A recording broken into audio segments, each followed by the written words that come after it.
It's here in Nakasero where I caught up with Captain Francis Babu relaxing at home. Born as the only child, 1948 in Maokota, south of Uganda, the deep-voiced, eloquent politician tells me in simple terms who he is. I've got mixed blood in me, so it's not one-sided.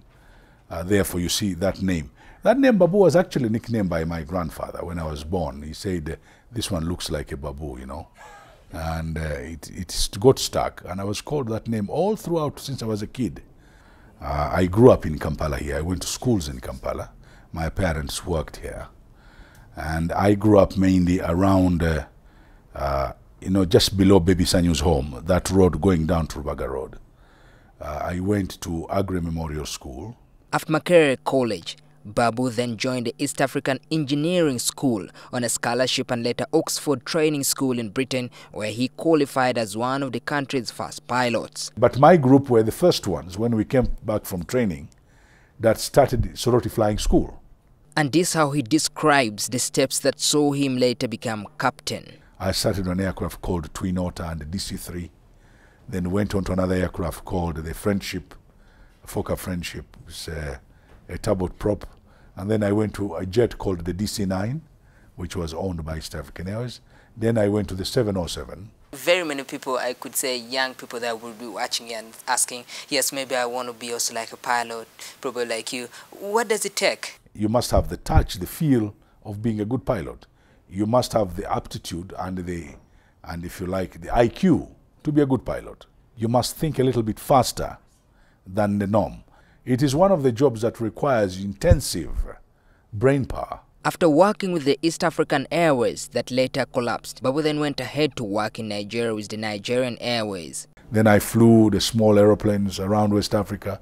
Then I went on a Boeing 737. Captain Edward Francis Babu retired from flying in the mid-80s and established himself as an astute businessman and a politician. What gave you that spark of saying, now let me get into politics? I've thought about that thing many times myself. By coincidence, I was staying here actually in 1988. We went to the church here, and there was a lot of arguments that the LC1 chairman who had been here had made some mistakes with things they were supposed to give the residents. So out of the blue, I was pushed in and I was elected as chairman LC1. His first entry in politics was as a councillor in Nakasero that saw him get to the level of a member of the National Resistance Council. 4th of December, we carried out a by-election, and I actually won, and I went to the NRC. According to Babu, being in the local council politics made him learn how probably the system worked, and in 1994, this Captain Babu was appointed as a minister.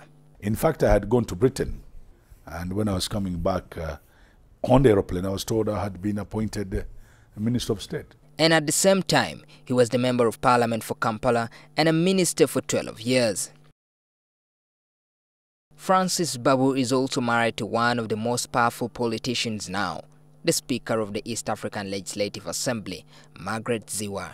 We met actually virtually in our political work. She was a councillor, I was a councillor, and some years later we got to understand each other a little bit more. And I think there was a bit of gravitational pull, and we became friends. And eventually we became man and wife, and we've got 2 kids. And she's a role model in the society, and right now as the Speaker of the East African community. But she's a very sharp lady, and she knows what she wants, and she knows what she does. Almost everyone has a role model, and for Babu, it is former South African President Nelson Madiba Mandela that he looks up to in politics. Madiba is a man who did it all. He paid a price for his country, he became president, and he set an example for the others. Even the best dancer at one time has to leave the dance floor. Babu is considering retiring and concentrating on his farm and businesses. But as he considers bowing out, what does he think politics means? Let me put it this way. The reason why I'm in politics is very simple. If tomorrow we have a problem here, you go as a refugee in other people's country, they don't need you. They've got their own problems. So the leaders here must know that we want to stay here. Those who love London, love New York, let's make Kampala New York.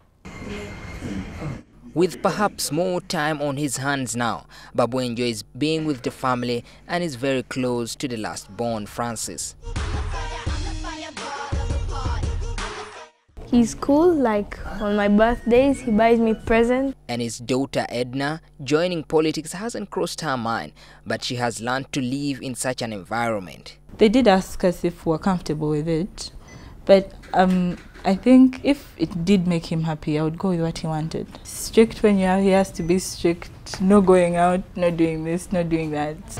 Maurice Ochol, TV.